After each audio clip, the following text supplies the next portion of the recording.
여러분, 하나님께서 말씀과 권능으로 당신의 교회, 우리 각 사람을 다스리시는데, 하나님의 말씀을 얼마만큼 받느냐에 따라서 그만큼 하나님의 은혜와 능력을 맛보고 누릴 것이고, 하나님의 말씀을 무시하고 제한하고 받아들이지 않는 그만큼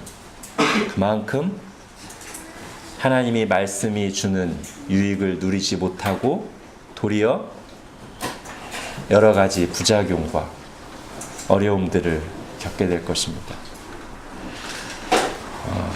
중세 시대에 하나님의 말씀에 있는 믿음으로 오직 은혜로 의롭다함을 받는 진리를 그걸 놓친 그만큼 그 시대가 그 진리가 주는 그 말씀이 주는 풍성한 은혜, 자유함, 구원, 풍성함을 누리지 못하고 오히려 지옥 같은 시간을 보냈던 것을 우리가 역사를 통해서 확인합니다.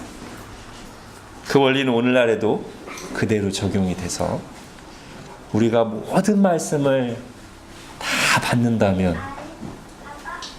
교회가 모든 말씀을 가르치고 적용하기 힘쓴다면 그만큼 그 교회, 그 신자는 풍성할 것이고, 이거는 내 입맛에 맞지 않아서 편식하고 저거는 절에서 가공해서 받아들이기를 계속하는 만큼 우리의 영혼은 핍절하고 병들고 부작용이 나타나고, 하나님이 보실 때나 다른 사람이 볼 때나 참 안타까운 신앙생활을 하는 그런 모습이 될 겁니다. 그 원리를 가정에 관한 말씀에 대해서도 우리가 그대로 오늘 적용하기를 원합니다. 여러분, 가정에 관한 하나님의 가르침은 우리가 결코 소홀히 여길 수 없을 만큼 너무나 성경에 많이 나오기도 하고, 그 내용이 주변적인 내용이 아니라 신앙의 가장 본질적인 내용으로서 우리에게 전해지고 있습니다. 창세기 1, 2장에 보면 창조주 하나님의 계획이 나오죠. 그 계획 속에 결혼 계획, 가정 계획이 나옵니다. 그리고 창세기 12장부터 나머지 마지막 50장까지 아브라함으로부터 시작되는 믿음의 족장들의 얘기가 길게 쭉 펼쳐지는데, 그 스토리의 대부분이 뭐냐면 결혼하고 아이를 낳고 그 자녀에게 믿음을 계승하는 이야기. 그게 창세기 얘기의 대부분 스토리.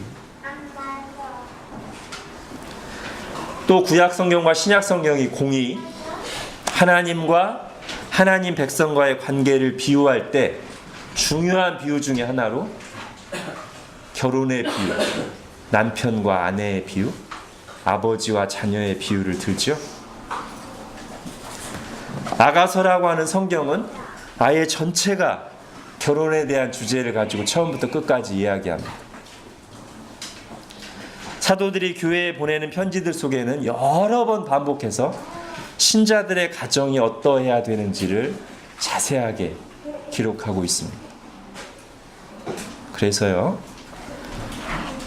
가정에 대한 하나님의 말씀을 소홀히 여기면서 내가 신앙생활을 제대로 하고 있다고 하는 것은 어불성설입니다. 절대 그럴 수가 없습니다. 자, 오늘 본문도 이제 그 중에 하나인데요. 저는 이 본문을 볼 때마다, 그리고 사람들을 실제로 대할 때마다 오늘날 적지 않은 신자들이 부부 사이의 순종과 사랑에 관한 성경의 가르침을 있는 그대로 받아들이려 하지 않는 것 같다는 인상을 강하게 받습니다. 성경이 쓰여지던 시대의 상황이나 문화에나 해당되는 이야기로 이 말씀을 여기고 싶어하는 태도, 도저히 나한테 그대로 받기에는 이 시대의 분위기랑은 너무 다르다는 이유로 그렇게 생각하는, 그것도 아주 노골적으로 그런 태도를 보이는 모습을 제가 많이 봅니다. 그런데 여러분, 오늘 이 본문을 보면 이 부부 사이에 있어야 될 순종과 사랑의 교훈은 그 당시 시대 정황이나 문화에서 비롯된 게 아니고 창조 질서에 관한 것이고, 그리고 이 관계는 그리스도와 교회의 관계랑 직접 연결되는 거기 때문에 우리가 그렇게 그 당시에나 해당되는 얘기, 문화적인 요소가 가미된 교훈으로 받을 만한 여지가 조금도 없습니다. 오히려 이렇게 말할 수 있을 것 같아요. 성경의 가르침이 당시 문화의 영향을 받은 게 아니라 오늘날 세상 문화에 너무나 많은 영향을 받은 우리가 성경에 불변하는 진리를, 하나님의 영원 불변하는 말씀을 자꾸 거부하고 가공하려고 하는 그런 것이다. 이렇게 말할 수 있죠. 그래서 저는 우리가 오늘 말씀을 듣고 우선적으로 진지하게 생각하고 적용해야 될 첫 번째 내용은 뭐냐면, 이 말씀을 하나님의 말씀으로 받는 것입니다. 목사의 교훈이 아니고, 교회의 교훈이 아니고, 이 말씀을 하나님의 말씀으로 받는 것입니다. 하나님께서 아내인 나에게 주시는 말씀, 하나님께서 남편인 나에게 명령하시는 말씀, 하나님께서 부모인 나에게, 자녀인 나에게 요구하시는 말씀으로 그대로 받는 것입니다. 자, 먼저 자매들이 아내들에게 주신 하나님의 말씀 다시 한번 읽겠습니다. 22절부터 24절입니다. 시작. 아내들이여 자기 남편에게 복종하기를 주께 하듯 하라. 이는 남편이 아내의 머리됨이 그리스도께서 교회의 머리됨과 같음이니 그가 바로 몸의 구주시니라. 그러므로 교회가 그리스도에게 하듯 아내들도 범사에 자기 남편에게 복종할지니라. 자, 이제 남편들이 25절부터 28절까지 읽겠습니다. 26절부터 25절부터 28절까지 읽겠습니다. 시작. 남편들아, 아내 사랑하기를 그리스도께서 교회를 사랑하시고 그 교회를 위하여 자신을 주심같이 하라. 이는 곧 물로 씻어 말씀으로 깨끗하게 하사 거룩하게 하시고 자기 앞에 영광스러운 교회로 세우사 티나 주름 잡힌 것이나 이런 것들이 없이 거룩하고 흠이 없게 하려 하심이라. 이와 같이 남편들도 자기 아내 사랑하기를 자기 자신과 같이 할지니 자기 아내를 사랑하는 자는 자기를 사랑하는 것이라. 아멘. 여러분, 우리가 이 말씀을 이제 실제로 우리 가정에, 내 남편에게, 내 아내에게 적용하려고 할 때 여러 가지 복잡한 상황들이 있을 거예요.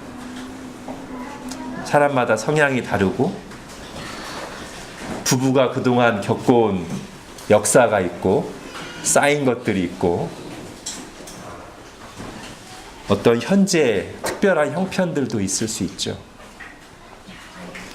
그렇지만 여러분, 이 말씀이 의미하는 바는 너무나 분명해서 다른 해석을 할 여지를 조금도 주지 않습니다.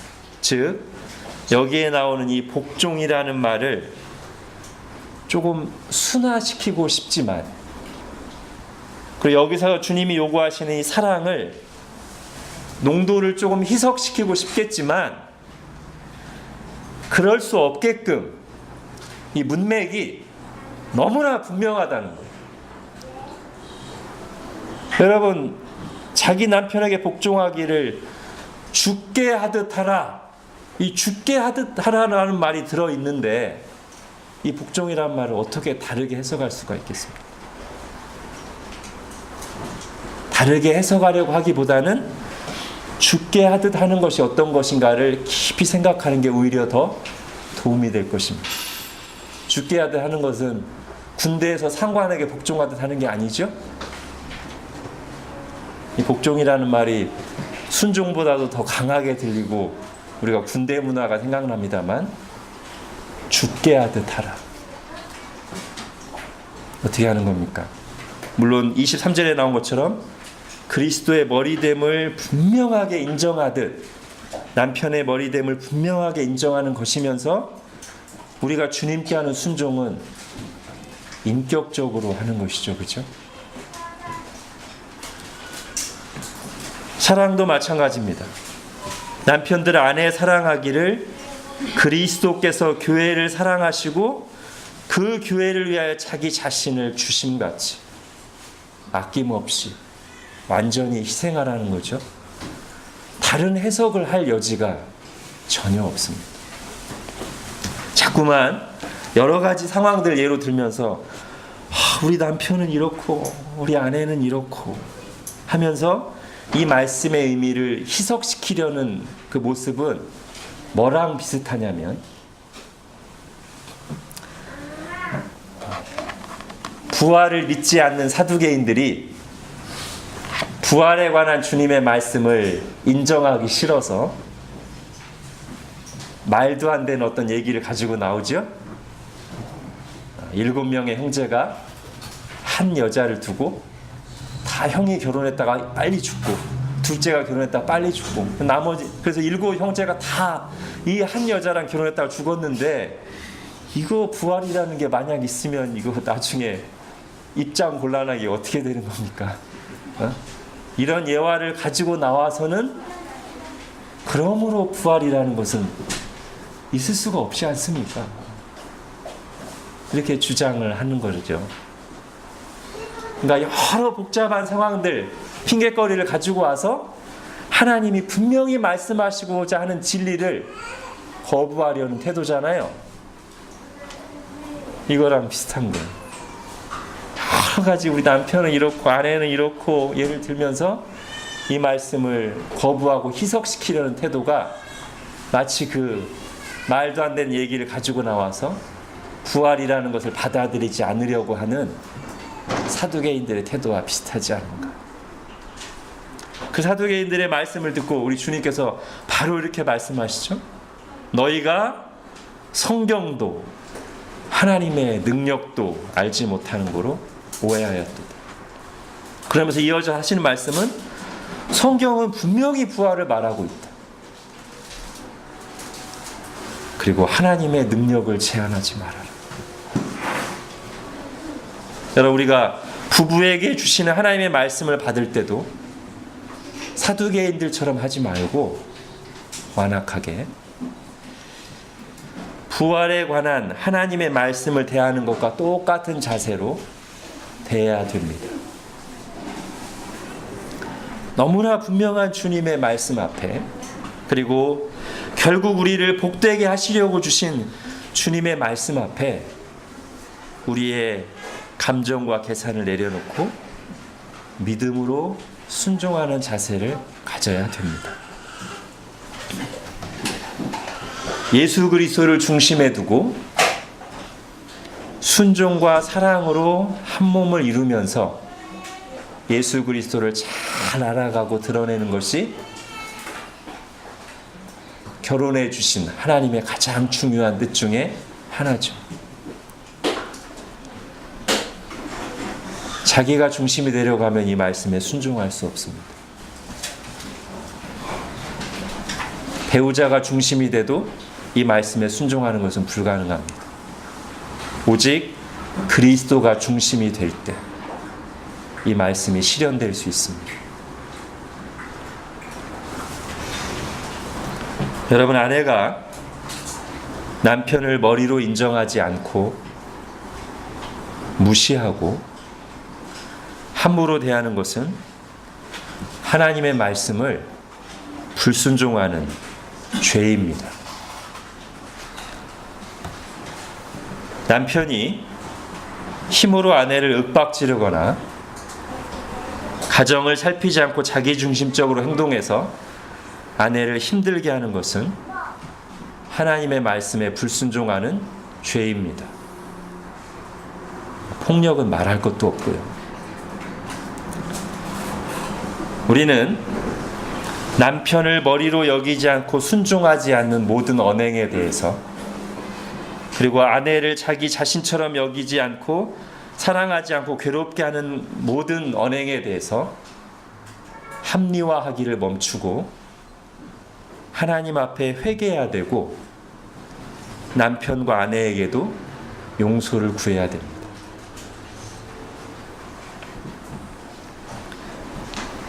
이 말씀에 순종하기 위해서 기도하면서 영적 싸움을 싸우면서 고쳐나가야 됩니다. 그리고 그 과정에서 우리에게 반드시 뭐가 필요하냐면 예수 그리스도를 묵상하는 것이 필요합니다. 여러분, 영적으로 침체되어 있는 시대 또는 그런 상태에 있을 때 우리가 성경에서 말하는 분명한 신앙의 원리보다는 다른 해법을 찾아 나서고 거기에 더 귀 기울이려는 경향이 있습니다. 이런 거죠. 말씀에 나오는 정답을 얘기하면 정답 말고 뻔한 얘기 말고 다른 거. 근데 여러분, 말씀에 나온 게 우리를 정말 살리는 유일한 길입니다. 우리 인생 문제에 대한, 영적인 문제에 대한 근본적인 해답과 치료책은 예수 그리스도께 있습니다. 하나님의 말씀에 있습니다. 얼마 전에 저희 방에 있는 에어컨을 제 아내가 이제 여름을 앞두고 시험 삼아 켜봤더니 에러가 났답니다. 에러 번호가 이렇게 뜨죠. 그러면서 이전에도 작년에도 같은 에러가 코드가 떴을 때 해결했던 방법을 써봤는데 안 된다고 하면서 저한테 밖에 있는 실외기를 좀 살펴보라고 부탁을 했어요. 그래서 제가 사용 설명서 얘기를 하니까 그것도 이미 다 봤다는 거예요. 그러나 저는 실외기로 바로 나가지 않고 다시 에어컨을 이렇게 껐다 켜서 상태와 에러 코드를 확인한 다음에 사용 설명서를 자세히 봤습니다. 여기서 중요한 단어는 자세히입니다. 이미 사용 설명서도 다 봤다는 아내와 아이의 말만 듣고 제가 안 보거나 대충 써본 것이 아니고 자세히 봤습니다. 사용 설명서에 답이 있을 것이라는 믿음을 가지고 자세히 봤어요. 그리고 찾았습니다. 밖에 나가지 않고도 해결할 수 있는 방법을 사용 설명서에서 찾았어요. 그런데 제가 봐도 대충 보면 안 보이는 답이 거기 들어있었어요. 대충 보면 안 보여요, 그 방법이. 자세히 한 구절 한 단어 놓치지 않고 자세히 보면 해결할 수 있는 해답이 분명히 거기 있었습니다. 여러분, 저는 신자들이라면 우리의 모든 인생 문제에 대한 해답이 하나님과 그분의 말씀에 있다는 사실을 정말 믿고, 그리고 내 기도를 들으시고 이 성경 말씀을 통해 나에게 말씀하시고 인도하실 거라는 확신을 가지고 하나님 은혜의 보좌 앞에 나가 엎드리며 그분의 말씀을 자세히 살펴야 된다고 믿습니다. 가전제품에 이상이 있을 때 제일 먼저 사용 설명서를 찾고 그것을 신뢰하면서 꼼꼼히 살피는 것 이상으로 나에게 이런저런 문제가 있을 때 제일 먼저 하나님을 찾고 그분의 말씀을 신뢰하며 자세히 살펴야 되지 않겠습니까? 그리고 그 말씀이 가르쳐주는 원리를 붙잡아야 되는데, 앞에서 말씀드린 것처럼 제일 중요한 원리, 즉 부부 사이의 문제를 해결함에 있어서도 제일 중요한 원리는 뭐냐면 예수 그리스도를 바라보는 것입니다.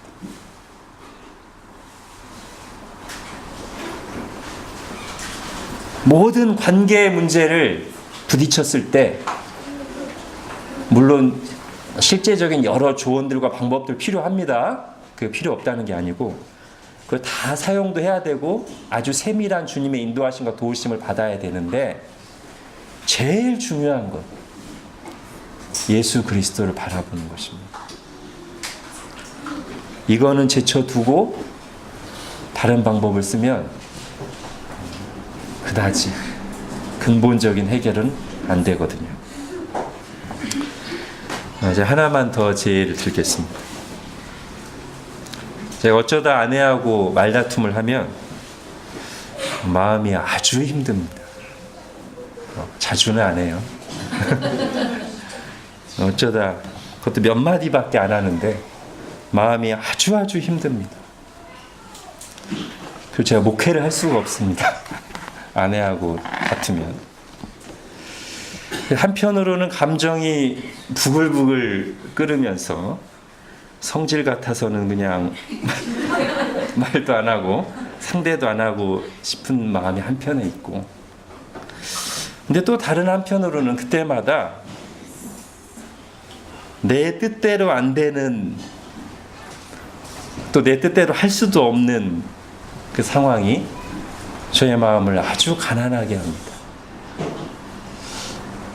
아내가 화나면 제 마음대로 할 수가 없잖아요. 그래서 제 마음이 아주 가난해져요. 그래서 그것이 저로 하여금 골방에 들어가 간절히 탄식하며 엎드려 기도하게 만들고,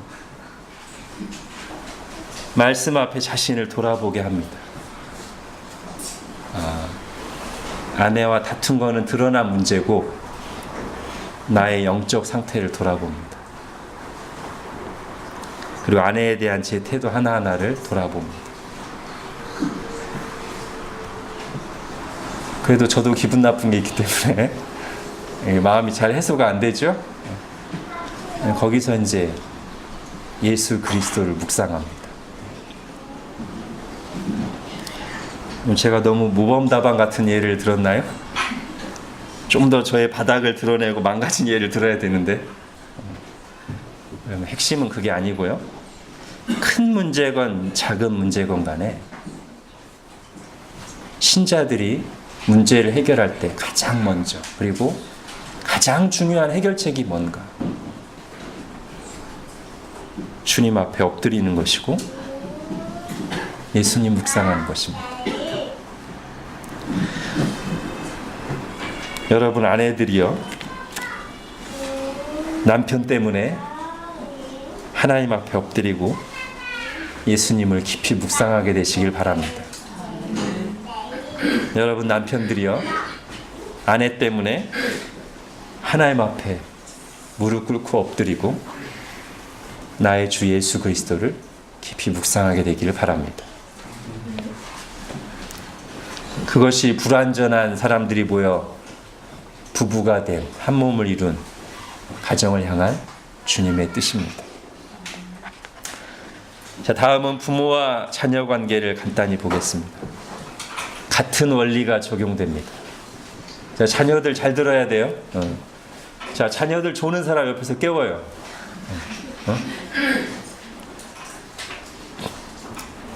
자, 아까 부부 사이에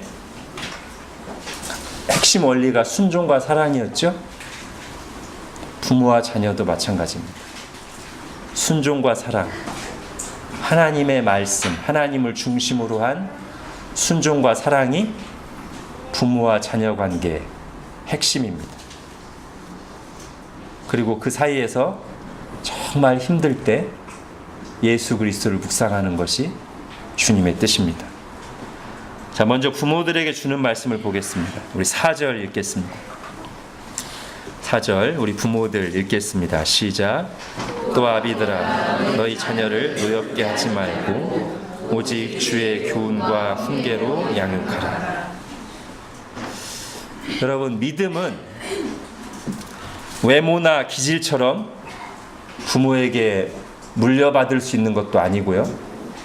유산처럼 부모가 잘 준비해서 자녀에게 건네줄 수 있는 것도 아닙니다.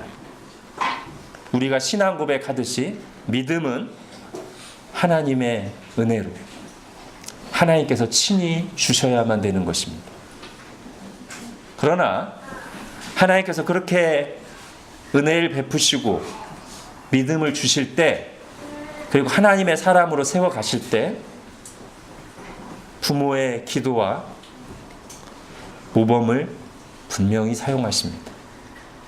그리고 그 점에 대해서 부모에게 책임을 물으십니다. 여러분, 부모가 자식들에게 보여줘야 될 신앙의 모범 뭐겠어요? 부모들은 완전한 걸 보여줄 수는 없습니다. 연약한 모습이 드러날 수밖에 없습니다. 그럼에도 불구하고 부모가 자식들에게 보여줘야 될 핵심적인 신앙의 모범은 힘들 때 하나님 의지하는 것. 중요한 결정의 순간에 믿음의 결정을 하는 것. 어떻게 하면 돈 많이 벌고, 어떻게 하면 세상에서 성공하고, 그걸 기준으로 결정하는 것을 자녀들이 옆에서 보면 볼수록 우리 아버지 어머니는 위선자고 신앙생활이라는 것을 저렇게 하는 거구나. 교회 가서는 감사하고 찬양하고 다 하나님 뜻대로 하는 것처럼 고백하지만 가정에서 중요한 결정을 할 때는 다 어떻게 하면 돈 좀 많이 벌고, 어떻게 하면 성공하고, 어떻게 하면 편하게 할까. 하나님이 책임을 물으시겠죠. 그리고 정말 진실한 신앙, 하나님 나라를 위한 헌신, 부모가 자식들에게 보여줘야 될 신앙의 모범입니다. 자녀들이 얼마나 감동을 받겠어요. 하나님 뜻에 따르기 위해서 기꺼이 손해보는 일을 감수하는 것을 자녀들과 가정 예배 가운데 나눌 때 자녀들이 얼마나 감동받겠어요. 자, 주의사항이 나옵니다. 이 주의사항이 지금 에베소서에도 나오고요. 똑같은 말이 골로새서에도 나와요. 제가 골로새서 읽어드리겠습니다. 아비들아 너희 자녀를 노엽게 하지 말지니 낙심할까 함이라. 그러니까 지금 성경 두 군데서 자녀들을 주의 교훈과 훈계로 양육하는 데 있어서 부모가 주의해야 될 점으로 두 번이나 나온 게 뭐냐면 자녀들을 노엽게 하지 말아라. 요즘 표현으로 하면 상처 주지 말아라 정도 될까요? 어떻게 하는 것이 자녀를 노엽게 하는 겁니까? 우선 아닌 것부터 말하겠습니다. 특히 초등학생 이하의 어린 아이들이 자기 하고 싶은 대로 울고 뗐을 때 저주라는 말이 아닙니다. 자꾸 애가 너무 막 울고 뗐으니까 알았어 계속 져주는 것은 그게 노엽게 하지 않는 게 아니고요. 그것은 부모가 마땅히 해야 될 훈육을 포기하는 행동입니다. 그럼 그렇게 계속 부모가 거절 못하고 져주게 되면 아이는 내 마음대로 할 수 있구나. 자기 고집대로 하는 아이가 돼. 통제가 안 돼. 그러나 훈육을 잘하게 되면 울고 떼쓰는 일도 줄어들면서 부모와 자녀의 관계는 훨씬 좋아집니다. 그리고 그게 성경의 가르침이에요. 그럼 자녀를 노엽게 하는 경우는 어떤 것인가? 일관성 없는 행동과 위선적인 태도죠. 말은 이렇게 하는데 행동은 다르고, 그리고 이때는 불같이 화냈다가 이때는 갑자기 또 다르고, 사랑으로 훈육하는 것이 아니고 자기 감정으로 분노하거나 혼내거나 매를 댈 때 자녀들이 노엽게 되죠. 상하게 됩니다. 여러분, 정말 분명한 일관성을 가지고 사랑으로 혼내고 매를 대는 것은 자녀 속에 상처가 생기지 않으니까 전혀 걱정하지 않으셔도 됩니다. 물론 이제 우리 청소년들 정도 돼서 입교 이상이 되면 매를 대는 일은 사실상 거의 건너가는 거죠. 그때는 존중하면서 잘 대화로 해야 되죠. 자, 어쨌든지 간에 그 원리가 작용합니다. 그리고 또 하나가 있습니다. 자녀들을 노엽게 하고 아주 안 좋은 예를 보여주는 게 있습니다. 남편을 함부로 대하는 것. 아이들 앞에서. 아내를 함부로 대하는 것. 아이들 앞에서. 이것은 부부간에 해서도 안 될 짓인 동시에 자녀들의 마음을 상하게 하고 아주 안 좋은 교육을 생생하게 보여주는 것입니다. 만약에 우리가 이런 모습으로 자녀들의 마음을 상하게 했다면 하나님 앞에서도 정말로 회개해야 되고 자녀들에게도 사과해야 됩니다.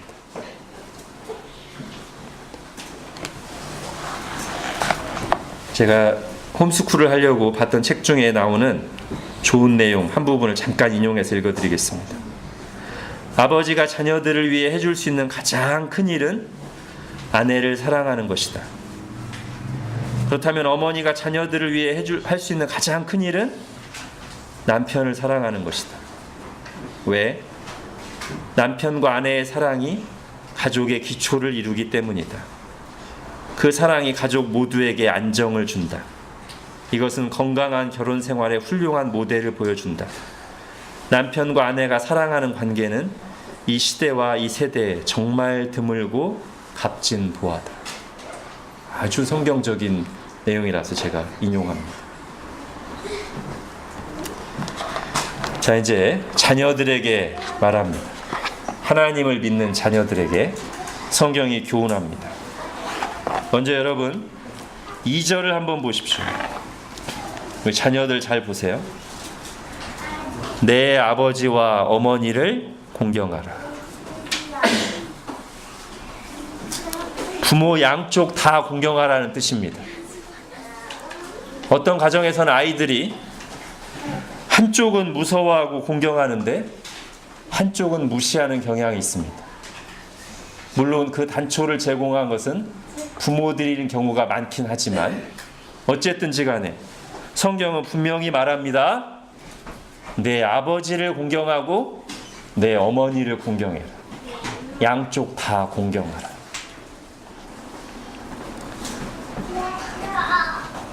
어머니가 말하면 말을 잘 듣고 아버지가 말하면 흥! 그러면 안 된다는 거. 양쪽 다 공경하라. 그리고 여러분, 제가 아까 앞에서 얘기했습니다. 부부할 때 이 복종이라는 단어, 이 사랑이라는 단어를 우리가 희석시키고 우리가 원하는 대로 해석하면 안 되듯이 여기 나오는 이 공경이라는 단어, 이것도 우리가 희석시키고 우리가 원하는 대로 가공해서는 안 됩니다. 여러분, 공경이 무슨 뜻입니까? 부모를 친구 대하듯 하고 반말 툭툭 하고 뭐 어쩌라고. 여러분, 이게 공경의 모습입니까? 이건 절대 공경이 아닙니다. 이것에 대해서 얘기하면 예전에 어떤 청소년이 웃으면서 지금 부모님이랑 친밀하고 이런 얘기를 해요. 자기는 그런 식으로 부모를 공경한다는 거죠. 자, 부모와 친밀한 건 좋은 겁니다. 그러나 친밀이 공경은 아닙니다.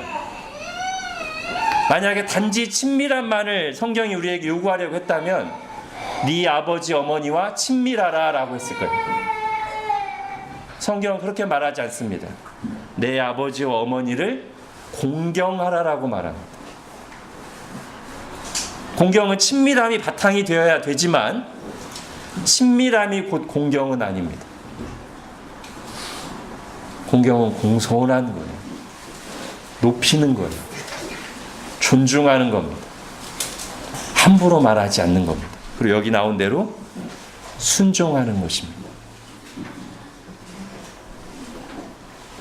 우리 자녀 세대들 잘 들으세요. 저는 여러분이 하나님을 믿는다고 생각하고 하나님의 말씀으로 권면합니다. 부모를 공경하십시오. 친구처럼 대하지 마십시오. 친구처럼 친밀함은 있어야 되지만 그것만 있으면 성경을 불순종하는 거예요. 친밀함 가운데 공경하십시오. 공손히 대하십시오. 존대하십시오. 순종하십시오. 그것이 명백한 하나님의 뜻입니다.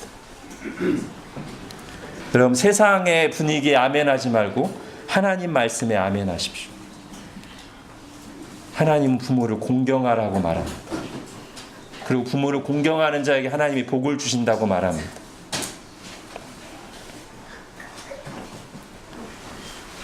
하나님이 여러분 때 부모의 보호와 공급, 부모의 권위 아래서 양육받도록 하셨습니다. 이게 하나님의 뜻입니다. 부모가 늘 공급하고 보호해 주시니까, 사랑해 주시니까 감사해야 되죠. 그리고 부모의 권위를 인정해야 됩니다. 그리고 저는 이제 특히 청소년 이상 자녀들에게는 이 말도 곁들이고 싶습니다. 여기는 아직 거기까지 안 나갈 수 있기 때문에 청소년 이상 자녀들은 부모를 이해하려고 노력해야 됩니다. 이 악한 세상에서, 이 전쟁터 같은 세상에서 온갖 어려움을 겪으면서 자녀들을 위해서 눈물을 꾹 참고 모욕과 수모를 견뎌내고 그렇게 하루하루를 살아가고 계신 부모님들을 이해해야 됩니다. 그리고 자녀들 앞에서 정말 좋은 신앙의 모범을 보이고 싶지만, 사랑과 진리로 대하려고 하지만 그렇게 하지 못하는 불완전하고 연약한, 때론 참 부족한 모습이 있다는 것을 이해해야 됩니다. 청소년쯤 되면. 그리고 부모님을 위해서 기도해야 됩니다. 하나님, 우리 아버지, 어머니, 우리 아빠, 엄마가 이 세상에서, 이 험한 세상에서 매일매일 힘든 일을 겪고 수모를 참아내고 하나님의 뜻대로 살려고 몸부림치고 있는데, 하나님 불쌍히 여기시고 도와주십시오. 부모를 위해서 그렇게 기도해야 되지 않겠습니까? 청년들은 말할 것도 없고. 그리고 거기서 배워야 돼요. 어떻게 배워야 되느냐? 저는 사무엘을 여러분이 잘 생각하기 바랍니다. 여러분, 사무엘은 실제 부모하고는 이제 어릴 때 떨어졌죠. 이제 거의 양부모라고 할 수 있는 엘리 제사장 밑에서 자랐는데, 이 엘리 집안이 그렇게 건강한 집안이 아니에요. 엘리가 그때 이스라엘의 영적 지도자이기 때문에 한편으로는 하나님을 경외하는 모습을 엘리가 보이기도 합니다. 그걸 사무엘이 잘 배워요. 그러나 또 한편으로는 그 엘리 집안이 엉망이라 하나님 중심으로 살지 못하고 엘리의 두 아들들이 아주 망나니들이, 어떻게 하나님을 경외하는 자가 자식을 저렇게 키우는지 할 정도로 망나니예요. 근데 사무엘은 그 부분에 대해서 눈을 감고 반면교사로 삼았습니다. 그래서 이 엘리라고 하는 그다지 시덥지 않은, 별로 배울 것이 많지 않은 이 가정에서, 분위기에서 구약에서 가장 위대한 사람 중에 하나인 사무엘이 탄생했습니다. 저는 여러분도 자녀 세대들도 그러길 바랍니다. 그럼 부모는 완벽하지 않습니다. 목사도 완벽하지 않습니다. 허물이 많습니다. 연약합니다. 그러나 그 가운데도 배울 것이 분명히 있고 하나님은 그들을 부족하고 연약한 그들을 권위자로 삼으셔서 우리를 양육하도록 하셨습니다. 그 하나님의 섭리, 하나님이 세우신 권위를 잘 인정하고 사무엘과 같은 자세로 순종하고 배울 때 하나님이 복을 주시고, 저는 우리 교회에서 자라난 어린이들, 청소년들, 청년들이 이 어두운 세대에서는 기대하기 힘든 사무엘과 같은 믿음의 거목들로 잘 자라날 수 있기를 바랍니다. 기도하겠습니다.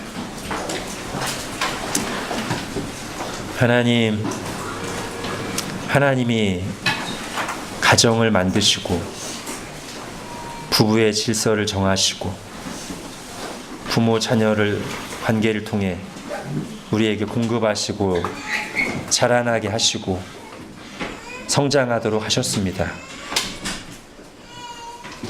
오늘 들은 이 말씀을 가공하거나 제한하지 않게 해주시고 있는 그대로 하나님 말씀으로 받게 하여 주옵소서.